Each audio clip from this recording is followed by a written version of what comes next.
I'm getting used to this, Jeremy.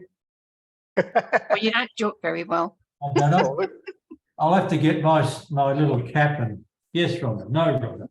Good morning, everyone. Welcome to our swap meeting for March. We are turning the meeting on its head this morning to help with our guest speaker. Our guest speaker needs to leave early. So we're going to be turning the meeting upside down. We're going to be going straight into the guest speaker. And then we'll work backwards through thoughts for the day and messages. And if Charlie's still awake, we'll go to the close of the meeting.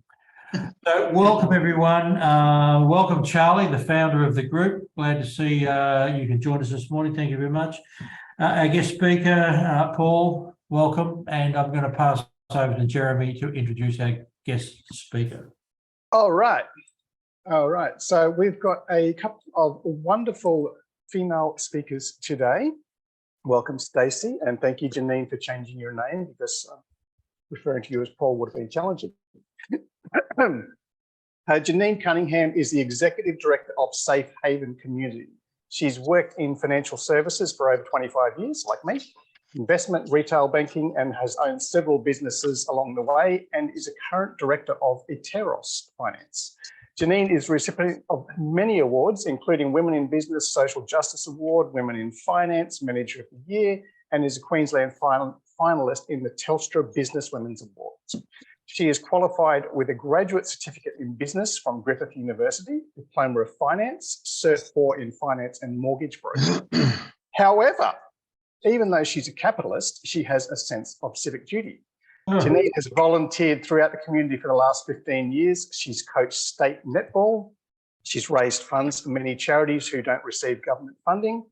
And she's in the Rotary and has donated her time to women fleeing domestic abuse and supported them with financial counselling. With the other directors, staff and volunteers of Safe Haven, Janeen has worked tirelessly to ensure women and children have a safe place to stay when leaving abusive relationships. They offer short stay community accommodation in donated spare rooms. And currently there are about 500 homes registered nationally with associated support services to help women overcome their trauma and help navigate the system. Over the past 8 years, Safe Haven has been instrumental in assisting over 13,000 women and children to safety and provided more than 90,000 nights of accommodation. That's phenomenal. At present, Janeen and the team at Safe Haven are overseeing the construction of a new safe house in Queensland to shelter women and children long term. How impressive is that? Very. Hello, Janeen, mate. before you start, I'm going to mute everybody. Will you then please unmute yourself?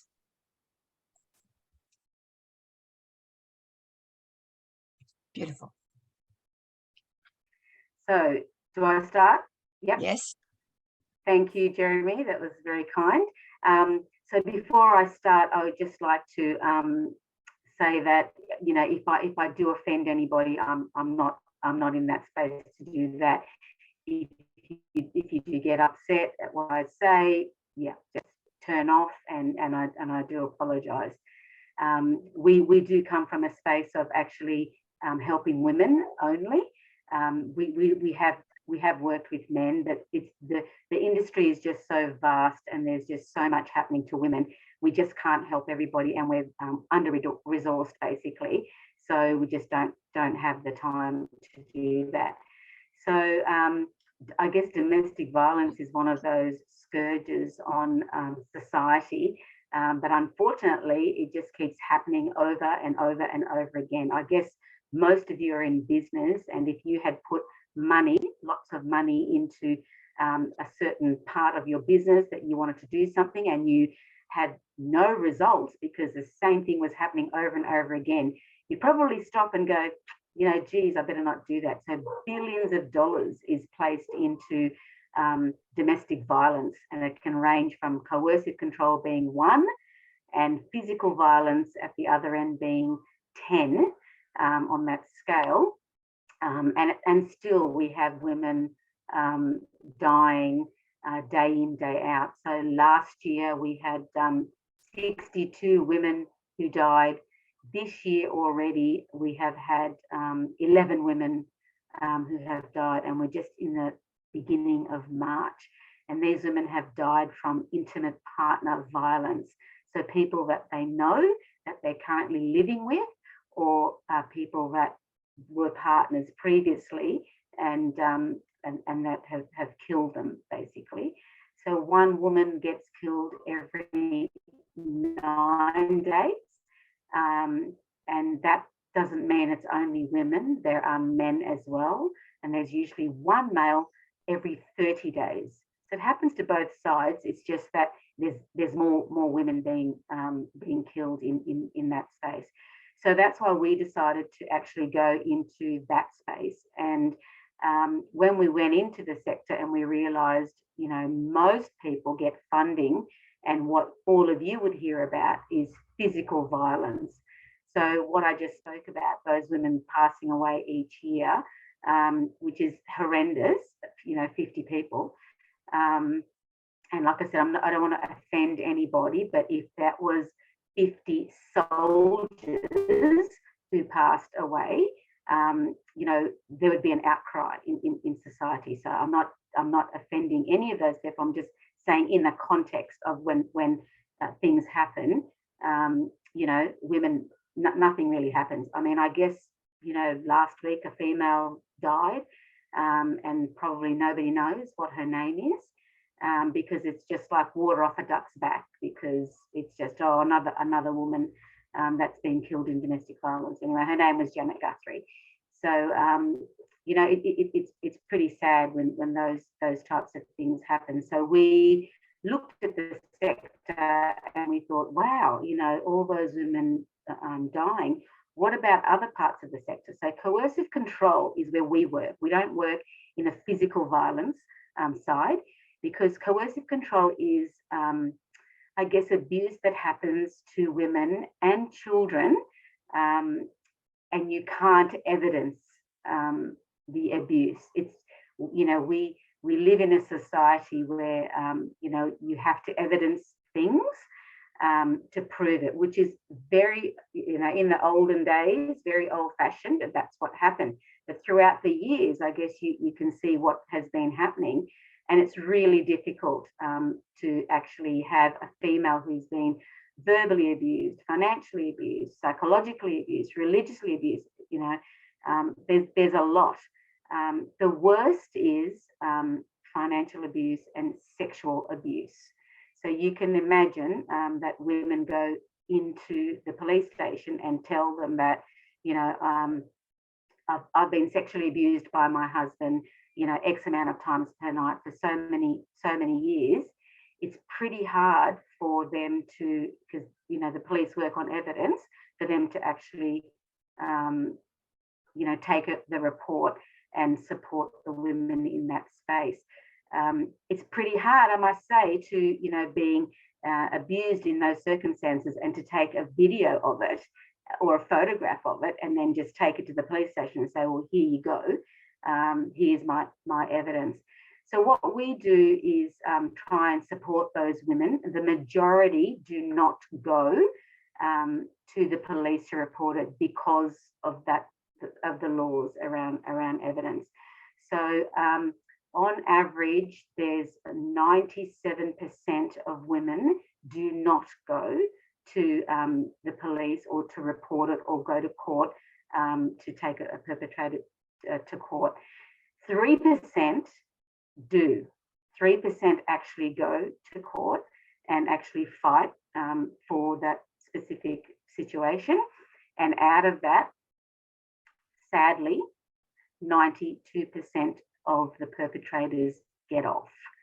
So with those statistics, it's really difficult for women who are traumatized to actually go through that situation again, because it just makes it even worse for them. So there's millions upon millions of women in Australia who are suffering coercive control. They are statistics from Male Champions of Change. Male Champions of Change is an organisation where there's large organisations, so like mainly the mining organisations, because there's so many male employees. They actually started Male Champions of Change, and it's their statistics that came out from years and years ago. and still happening to this day, that's what's happening to women. It's millions upon millions, which is so sad. Australia is one of the richest countries in the world per capita, and it's really sad that we can't get this right. So the other thing that is happening is that women are becoming homeless because their choice when they leave is violence or homelessness. That's their two choices, stay or go. And obviously, because everybody would probably know that the rental market, social housing is pretty terrible in Australia. So they have nowhere to go. So if you're looking for a rental property and you're just a normal citizen that goes to work every day and nothing's happening to you, you can't even get a rental property. So imagine how far down the ladder the women in vulnerable circumstances, they'll never get a property. And sadly, the commercial side of our society, they haven't changed. Like if you've been with the rules and regulations, if you've been married for 15 or 20 years, you don't have any rental letters or references. So that when you go to rent a property, the real estate agent asks you for a letter, a reference. Where are you going to get that? So that's just one little thing that the women are up against from a commercial point of view. So it is really difficult. And the other thing is that with the laws currently changing, and they've already changed in New South Wales and Victoria with coercive control, police are now actually getting training in the area to sort of, understand the situation. So, speaking normally, when you go to report a crime, and if you're just a normal person saying, hey, this guy, tried to, ram my car out there and I'm just coming to tell you, you're pretty angry and you go into the police station, you sound pretty normal. When you've been in abuse and you go into the police station, you don't look normal. It looks like you're, floundering with your words and you're, because you're stressed out. The police take that as lying, so that the female is lying. She's not keeping to her story and all of these things. And this is the information I'm giving you today is firsthand, directly from thousands upon thousands of women. And like I said, I'm not denigrating the police. It's a very difficult job, but that's the situation that makes it so difficult. So I'll just give you a little story. A female with 3 children was living at home, and the perpetrator did not let her work. So, that's the control that they have over you. If you don't work, then you can't leave because you haven't got any money. And then, so he's been abusing her, strangling her, raping her. It's really terrible. And the worst thing was he wasn't giving her any money to pay for food so the kids could actually eat. So they would go 3 days at a time and have no food. And she tried to leave a few times and then had to come back because, who would take in a person with 3 children, right? It's pretty difficult. And he actually let the car run out of registration, so she couldn't jump in the car. And so anyway, she decided one day that she was just going to go. She couldn't take it anymore. And the kids were crying because they were starving. She gets into her car and she just drives. And you wouldn't believe it, talk about bad luck. She gets pulled over by the police, and the police look at her car. It's unregistered, and he says, I have to book you because you're driving an unregistered vehicle. Of course, there's rules and regulations. So anyway, she says, can I just explain to you what my situation is, and explains to him. And he says, well, it doesn't matter. You've actually broken the law. You're driving a car, and you need to get out of the car now. So he makes them get out of the car, 3 children, this female, and then he cancels her driver's license because she was driving an unregistered car. She has to walk home all the way back to, miles away. He impounds the car, She gets home, she gets beaten up because the car has been taken off her. And that's a situation that happens so often. Somehow she found us. We sent the kids some Uber through Uber Eats because they were out in the Ipswich area, and we are based on the Gold Coast, but we are a national organisation. So, you know, like, of course there's rules and regulations, but really leaving a female on the side of the road with 3 children like that to walk home, you know, not good. So now she doesn't have identification because her driver's license is usually the only thing that women have to ID themselves. So, you know, it becomes this, excuse me, spiraling problem for when the women leave, because all the general rules of community have to still apply. And then for these women, you know, it's really difficult. So a second story is a woman with autism. Same thing, sexually abused, verbally abused, physically abused. The police, the neighbour rings because there's friction in the house. The police come, and he says to the police, it's her. She's the perpetrator. She's the one that's harassing me. They arrest her and charge her. Later on, they apologise to her after harassing her for a week because they got it wrong, that she wasn't the perpetrator. So with her autism, it was really difficult for her to stand up for herself. She was really traumatized, very emotional. It's really difficult in a situation, you know, when we're normal people and we can talk for ourselves and stand up for ourselves, it seems really easy to stick up for yourselves. And then we get these throwaway lines. Why didn't you leave? Why didn't you stick up for yourself? Why didn't you do this? Why didn't you do that? The burden of responsibility is always on the female.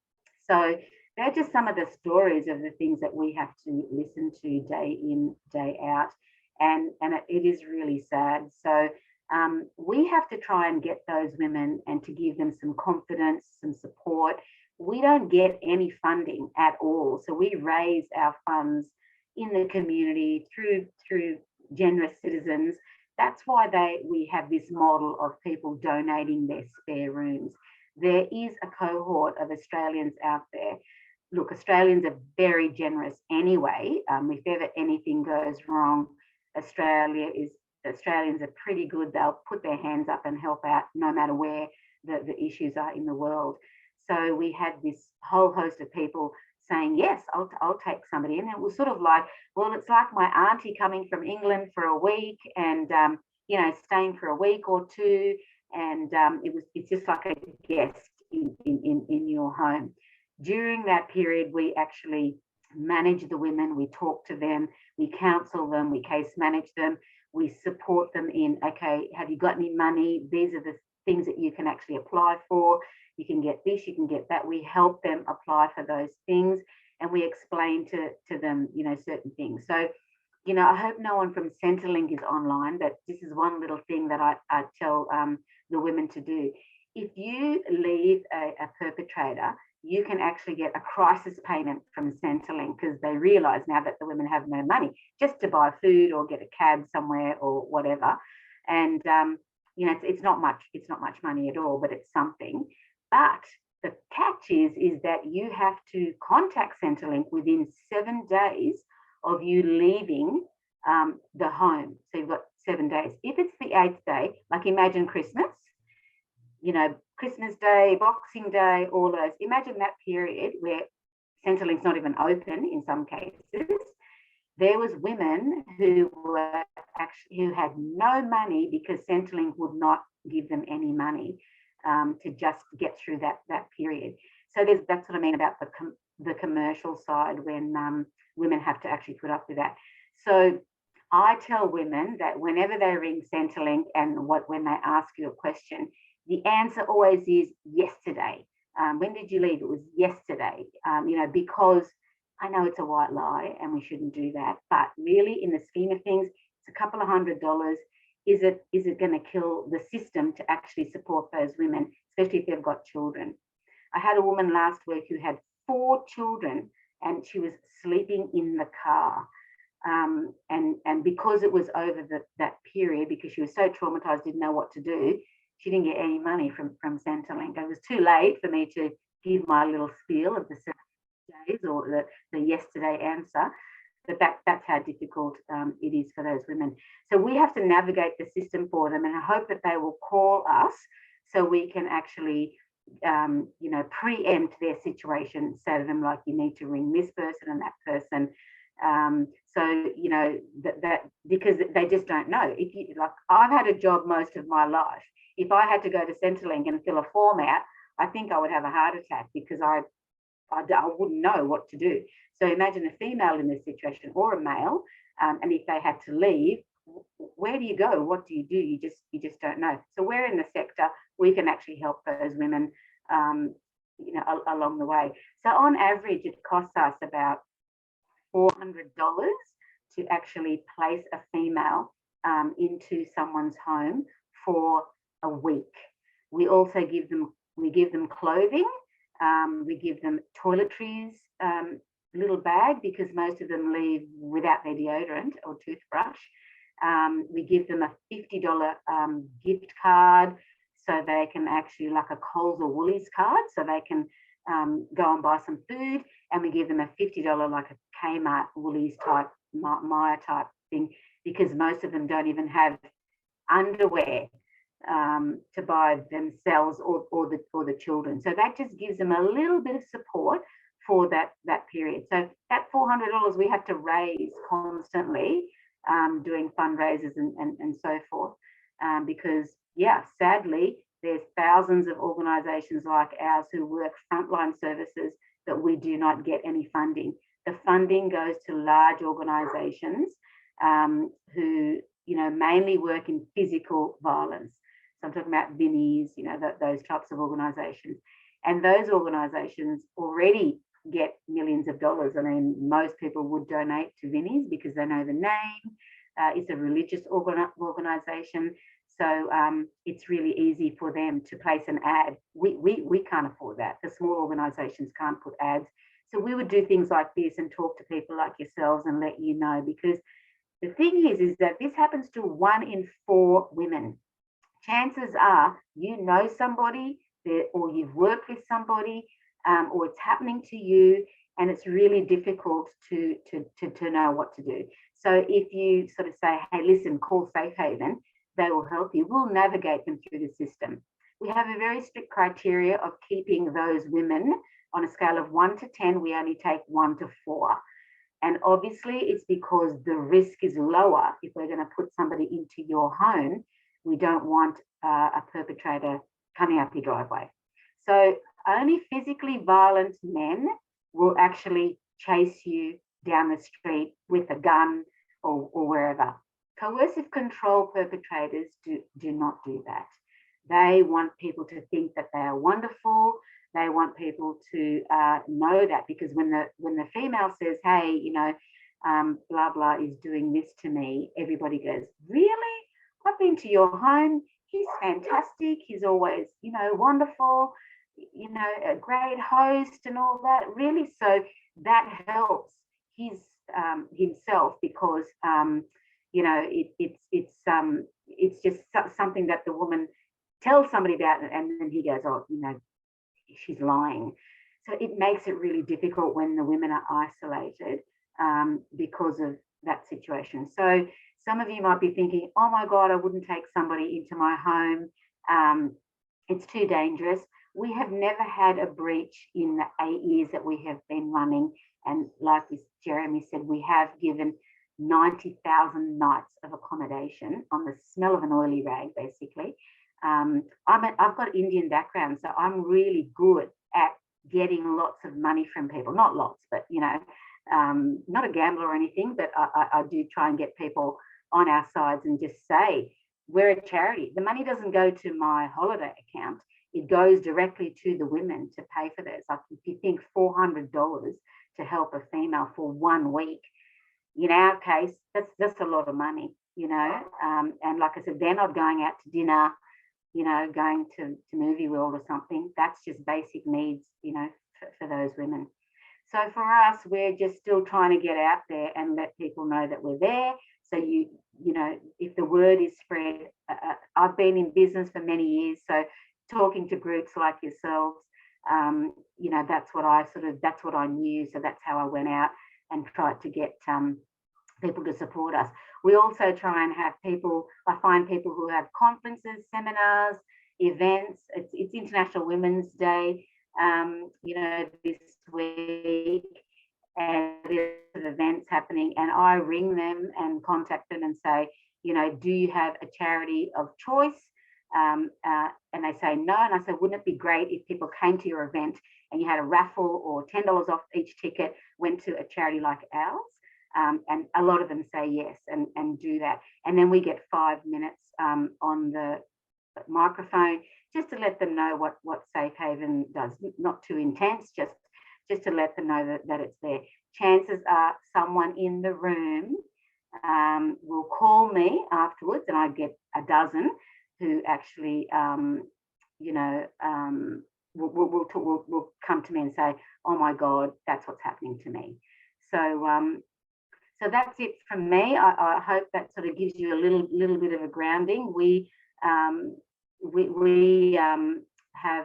fundraisers throughout the year. May is Domestic Violence Month, and so each year we have a thing called the Biggest Dinner Party. It sort of came out of COVID because nobody could go out, and so people said, well, why don't I have a dinner party at home and invite my family and friends to my home? I don't know, I had a curry night. I made a pot of curry. People paid $20 to come along, and then we talked about coercive control, and it was amazing how many people didn't know about it. And then we raised funds. We had a bit of a raffle and we raised funds. So we're doing that in May this year, and anybody anywhere in the world can register online, and you can do it at home, you can do it at work. You know, your boss might put pizza and beer on a Friday, and then they can just say, well, I've put it on, you donate $20 to my thing. You can have your company name on the site. So last year we raised $55,000. I know that doesn't sound like much, but you know, it's something that helps us, that can help, like, you know, 50 women. So if it's something that you're interested in doing, that would be great. And we also have an employee giving thing called a $5 for a Survivor. It's where you give up $5 a week and donate directly to us. And that's like sort of giving up a cup of coffee a week. That's $260 in a year. It's a tax deduction because we're a registered charity and we're registered with the ATO. That $260 can give a female a week's accommodation. You know, if you stayed in Brisbane in a night's accommodation, it'll probably cost you $300, and it's not even 24 hours that you stay in the hotel. So $5 a week, you wouldn't miss it. And that's an easy thing also. We have a lot of men who do that because they want to help, but they don't know what to do. And they actually just do the $5 donation. You can do that through your employer or directly on site. So thank you so much. If there's any questions, I'm more than happy to answer. I'm sorry I had to change your thing around. I have been sick for the last few years, and I'm racing to an operation at 9 a.m. This morning. So I had to tell the doctor, I'm sorry I couldn't make the 7 a.m. because I had to do this talk. And he's like, oh my God, you're coming to hospital. What do you mean? I said, no, had to do that. So they had to push it back to 9 a.m. So, but anyway, they're always late for things. So it won't be too hard. So thank you very much for your time, everybody.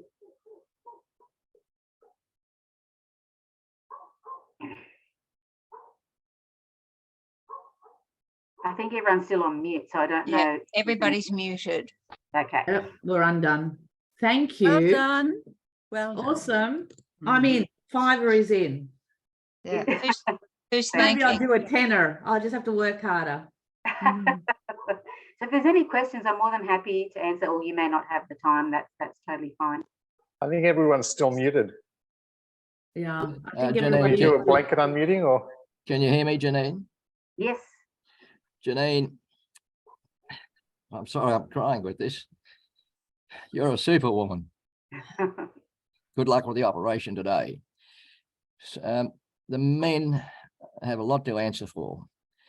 The women in creation are the most superlative part of creation because they create humanity.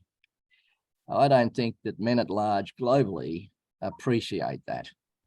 What would we do in the creation of the humanity throughout all time if we didn't have women and we don't show them enough respect? I've often thought, and I've come from a broken family, I've often thought of the ripple effects. Not only do we affect that woman, we affect all of the children, and the children get sick, and lots of sicknesses are caused by this type of thing. And so Australia's busy fighting things like climate change because it threatens the planet. This is a greater consequential problem in the country and should be given a heck of a lot more interest, dedication.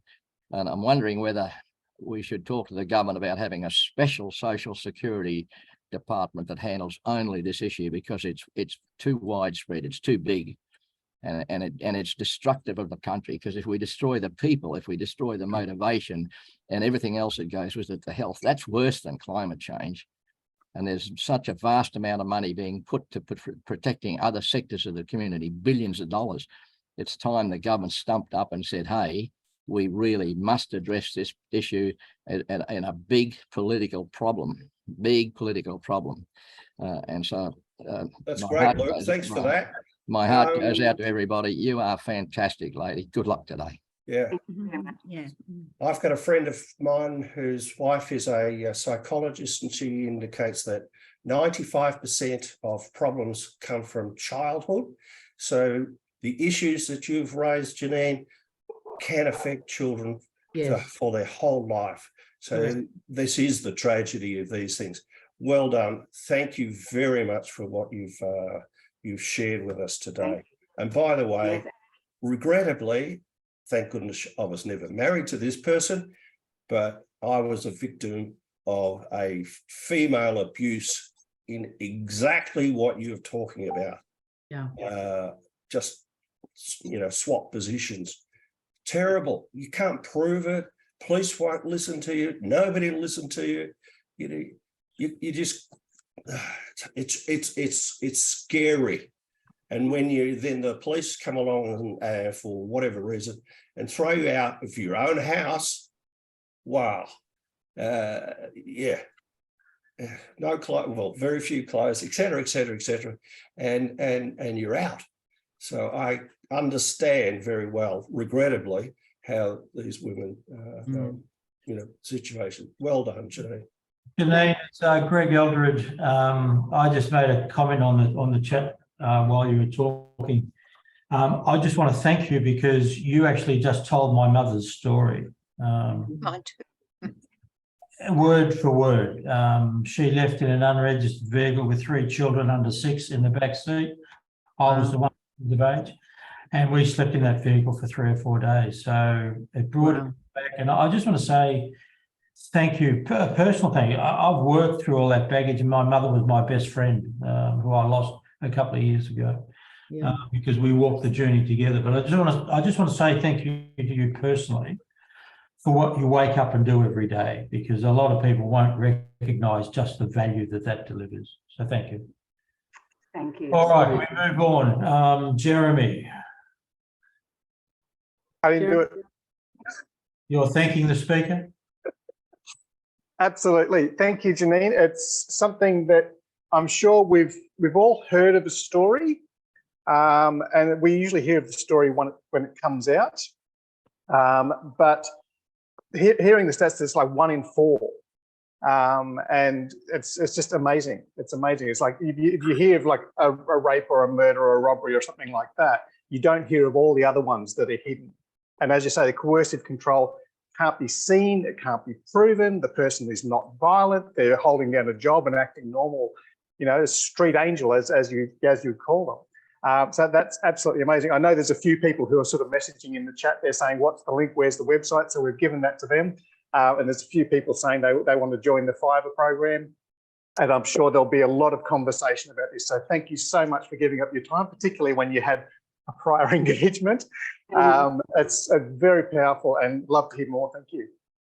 Thank you, everybody. I really appreciate your time. And yes, if there's anything that Harry has my details, so if there's any questions, I'm more than happy to ask. If anybody has any issues with family members or themselves, and yes, we do have issues with children as well. So when you hear actually that 51 women died last year or 62 women, it's the same amount for children.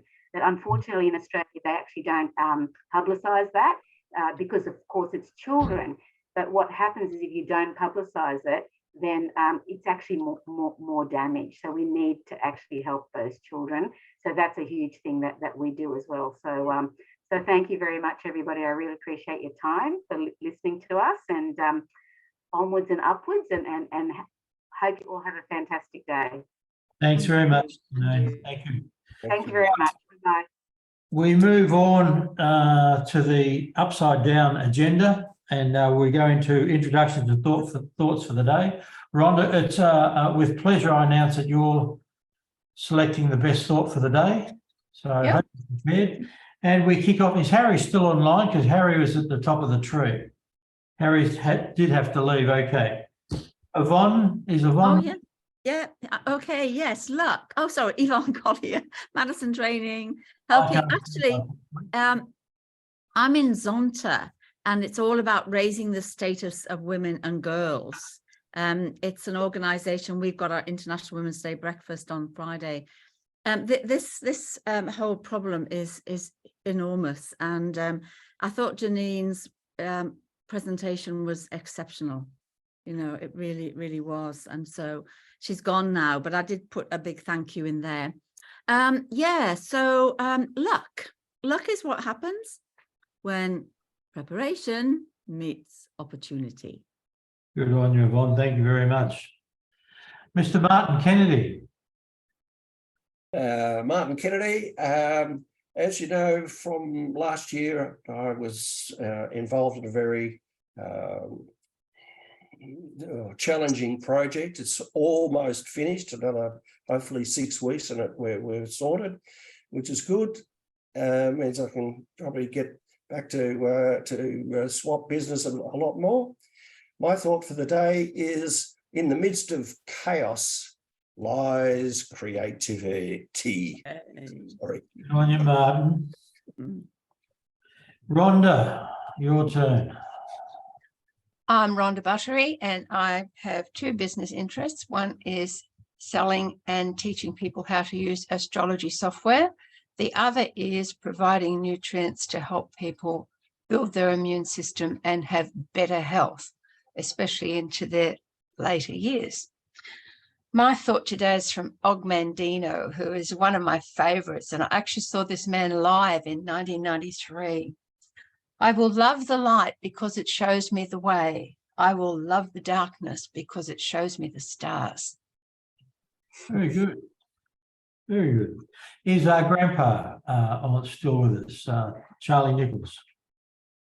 He's muted. He's muted. Can't hear you, Charlie. Can you unmute him, Rhonda? No, I can only ask him to unmute. Could you ask him to unmute? I did. Oh, okay. There you There we go. go. Oh, Am I there? Charlie. Charlie, great. Morning, swappers and future swappers. My name is Charlie Nichols, and I'm retired. However, I'm thinking of coming out of retirement. Oh, no. The reason for that is I've visited the Gold Coast University Hospital so many times. I'm going to apply for a job there as a mystery shopper, just to see if I can get something going. And my thought for the day is in 2 parts. The first part is repetition is the mother of learning. And the second part is repetition is the mother of learning. Good one, Charlie. Thanks, Charlie. Susan, is Susan? Yeah, can we get Susan off mute? Okay. Hi, everybody. I'm Susan. I'm located in Phoenix, Arizona. We're heading towards our summer now, which is wonderful. I work for local government, not really focused too much on a business, but thinking of retiring sometime next year. So we'll see how that goes. My thought for the day is success is not final, failure is not fatal, It's the courage to continue that counts. Very good. Very good. Okay, I'm next on the tree, Greg Eldred from Executive Business Solutions in Melbourne. And my thought for the day is the man who cannot believe in himself cannot believe in anything else. That was me, Rhonda. Okay, Anne. Got it. Anne still with us? No, okay. Rod still with us? Yeah. On your way, Rod. Rod Meharry from the east coast of the North Island, where we've had a bit of a hammering with Cyclone Gabrielle.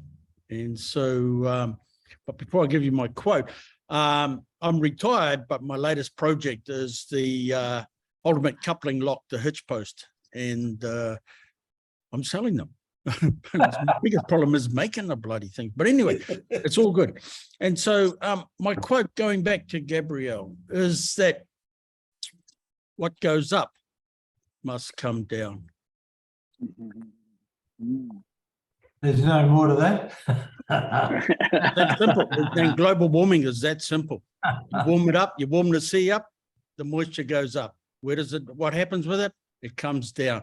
And you'll see the devastation, the absolute devastation of when it comes down quickly. Good on you. Thanks, Rod. Jeremy. Thank you. Jeremy Britton from Boston Trading Co., looking after people, making crypto simple. And my thought for the day is, if you're planning for a year, plant rice. If you're planning for a decade, plant trees. If you're planning for a lifetime, educate the people. Very good, Jeremy. Very good. Thank you. Anne, is Anne still with us? To me? Did you say Luke? Anne Carlson, was she on board? No, okay. Ken Smithies? Still. Good morning, Greg. Good morning, swappers and stun guests. My name's Ken Smithies from beautiful downtown Baronia. And Bowen Therapy and Santa. They're my two professions at the moment. So my thought for the day is, you can tell the character of a person by the way they treat someone who can do nothing for them.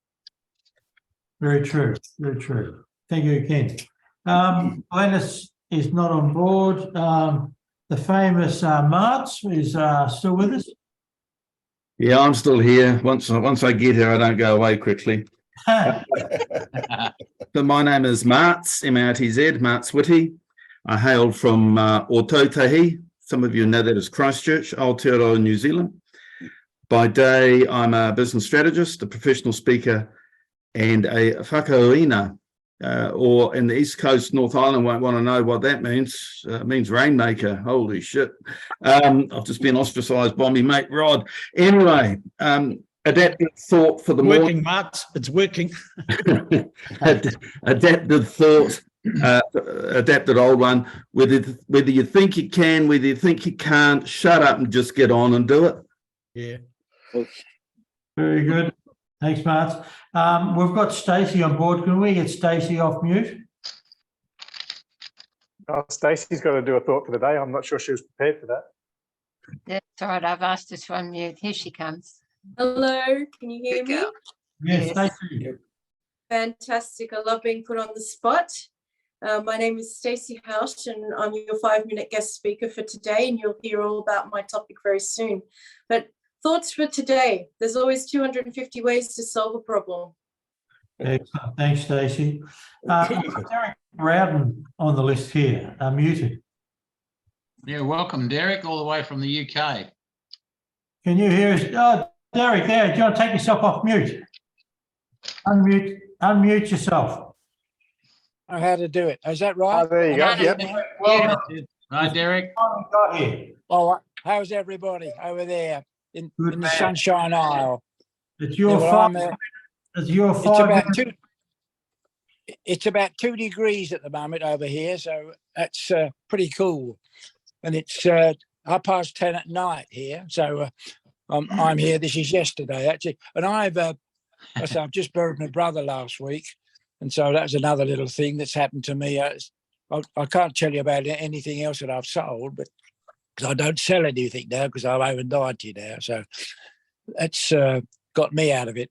Anyway, I've always had a thought like this. It's when you get what you want in your struggle for life and the world makes you king for a day, just step up to the mirror and look at yourself and see what that man's got to say.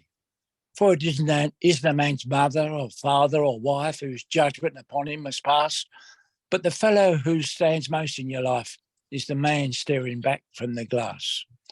He's the fellow that counts. A bit more, another couple of verses. He's the fellow that counts. Never mind all the rest, for he's clear with you right up to the end. And you pass the most dangerous and difficult task if the man in the glass is your friend. You can fall the whole world down the pathway of years and get pats on the back as you pass, but your final reward will be heartache and tears if you've cheated the man in the glass. Very good, Derek. Great. Yvonne, we've got Yvonne, but Yvonne's on mute. Can you unmute yourself, Yvonne? I've already done it. Luck is what happens when preparation meets opportunity. I did have you on the sorry for that. Yeah, I got that. Okay. We've got through everything. I don't think, has Luke gone? Luke, have you gone? No, not yet. Yeah. Okay. Well, Luke Manakaris, everyone knows I'm an old fella. Not as old as that man in the UK by the sounds of it. and I'm still out there working because I can't afford to retire. And I don't have to worry about the attack on superannuation funds. My thought is appropriate to our speaker today. There are two kinds of people in the world: those who remember names and those whose names are remembered. Yes, that's right. Yeah. Okay. Most important. Wow, that's a little bit challenging today. This morning.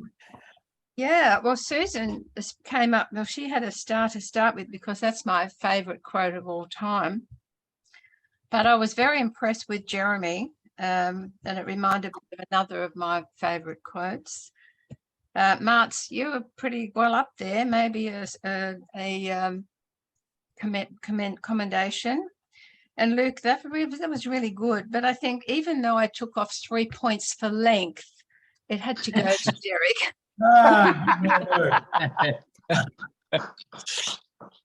Sorry, I was a little bit late coming to the meeting because I'm a bit of a dinosaur where these phones are concerned, and I don't always know what to do. And Greg's always told me, "Oh, I've got to tell him again, have I?" And he's right too. In fact, he gave me the wrong numbers, so that's why I was so late in attending. Actually, like me, Derek. Thank you very much. And I'm sorry, Greg. I'm sorry, Greg. You didn't even make it to the short list. It was good, but just didn't cut the mustard today. I knew coming from you that would be the disciplinary action you apply to me. Okay, moving on. Jeremy. Oh no, sorry. Martz, introducing our 5-minute speaker. Very good. And I'm very glad that Stacey was put on the spot and had to do a quote, because now I might at least be remotely close to pronouncing her surname correctly. So I appreciated that hugely, hugely. So Stacey Hausch has spent her whole life creating ripple effects, leaving lasting impressions in the hearts and minds of those who come into contact with her. Creating ripple effects is something we must all do in our own individual way. So we've brought you a woman who is unique and vibrant. She loves people and loves life. Stacey Hausch has successfully grown 5 startup businesses. But wait, there's more. Founded a not-for-profit organization. Wait, there's more. And she's authored 2 books.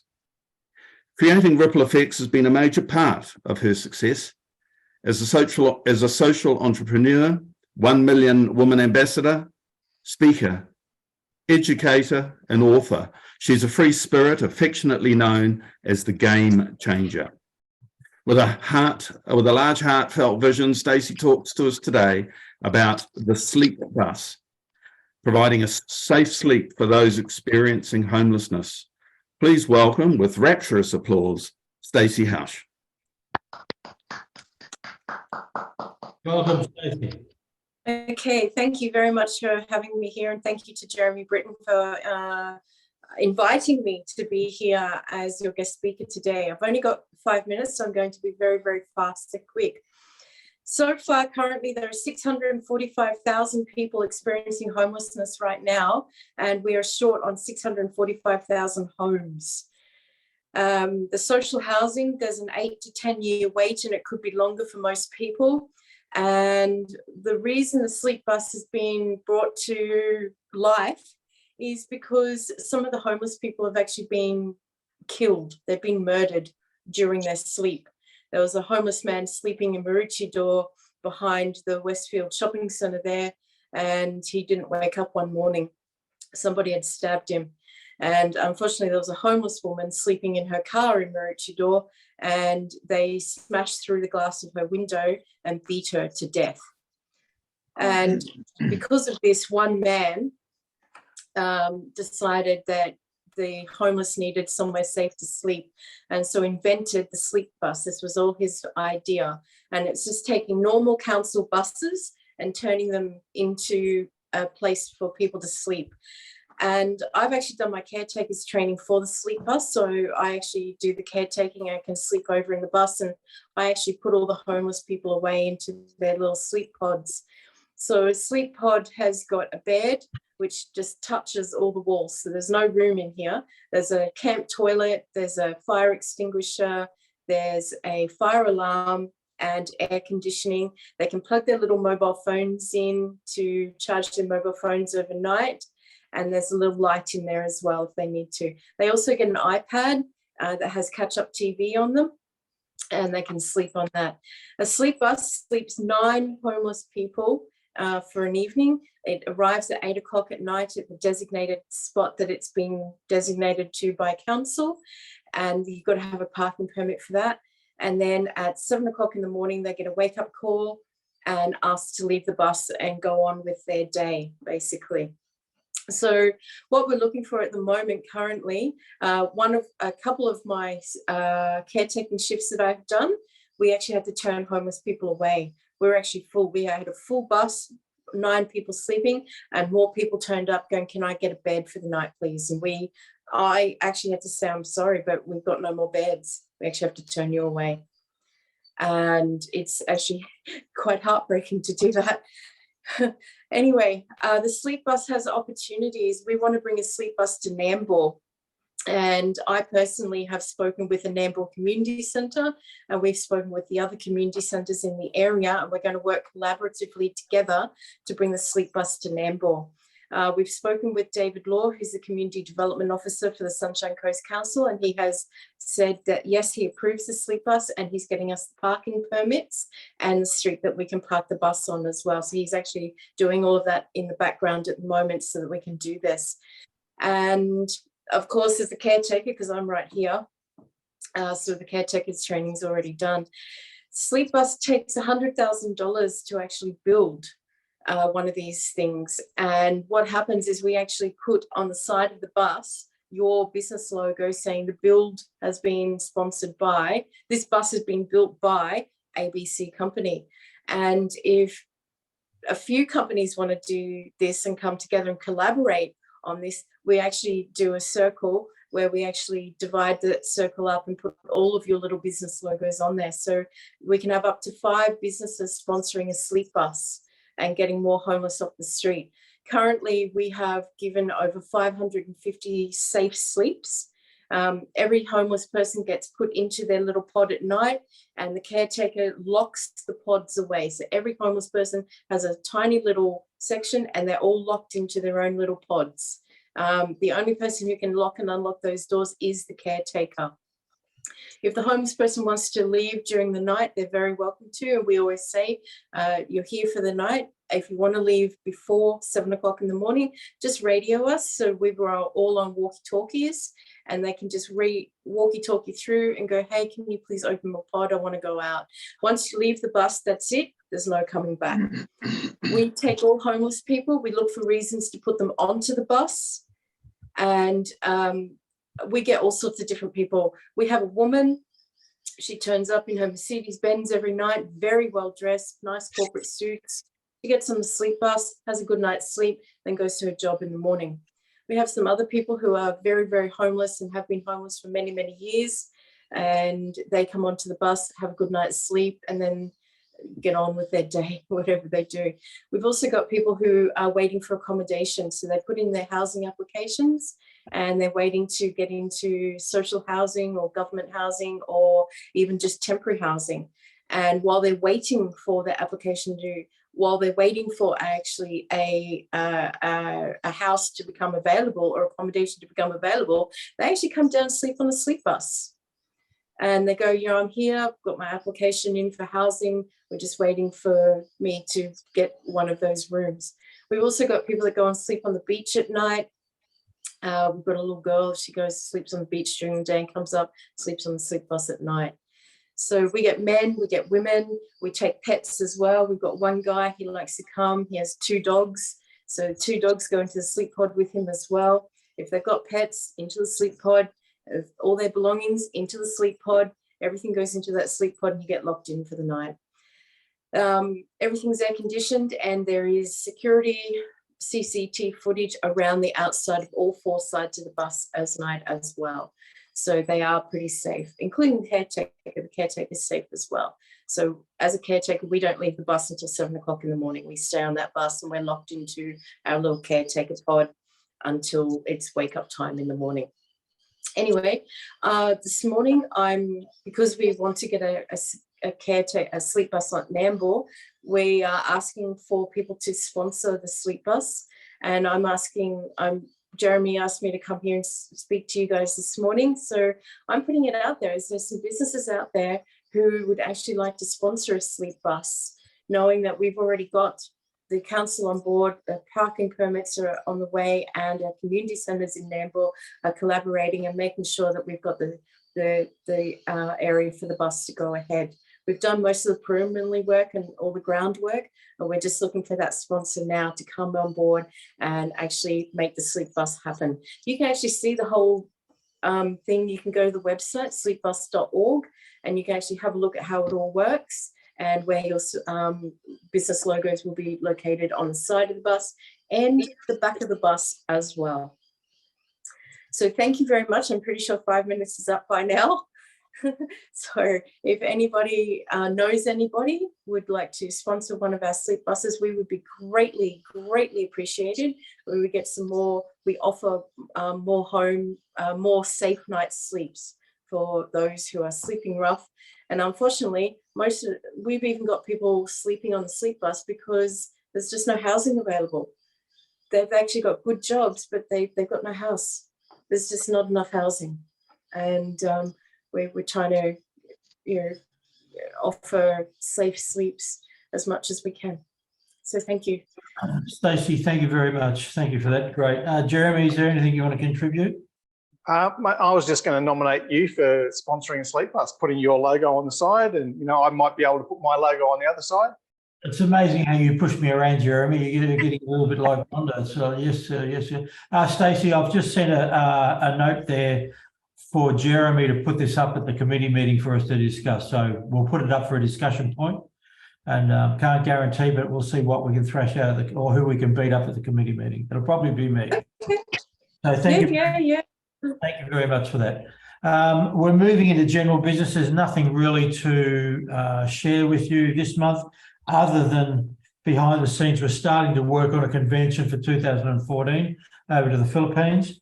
And is that 2014?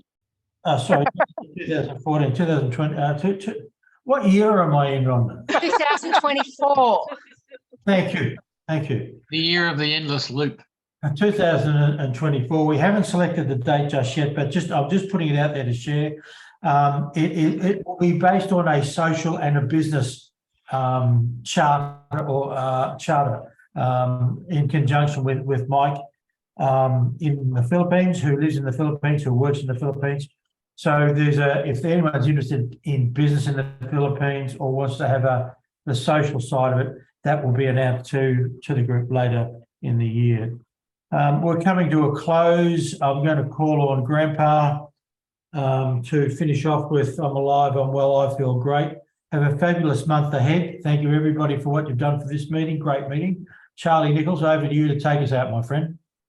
Aha! So we're going to do it. I'm alive, I'm well, and I feel great. Yes, yes, yes. I'm special. So everybody ready? Yes. Let's go then. I'm gonna do it on the count of three. 1, 2, 3. I'm alive. I'm well. I'm well. I feel great. Great. I'm alive. Alive. Well. Well, And I feel great. feel I'm I'm alive. alive. I'm well. I feel great. I feel great. Yes, yes. I'm special. Special. Good on you, groups. Have a great month and look forward to seeing you next month. Do you want to announce just quickly, Jeremy, next month's guest speaker? Just quickly, if I can find next month, hang on a second. Next month is April 4, Tuesday. We've got a speaker from the UK, Jay Allen, known as add a zero. So add a zero to your income, add a zero to your assets, add a zero to your business, and a little thing that makes a big difference. So Jay Allen coming live from the UK next month. Good on you, Jeremy. Thanks, guys. Good luck. Okay. See you all. Merry Christmas. Thank you. Bye. Bye. Bye. Bye.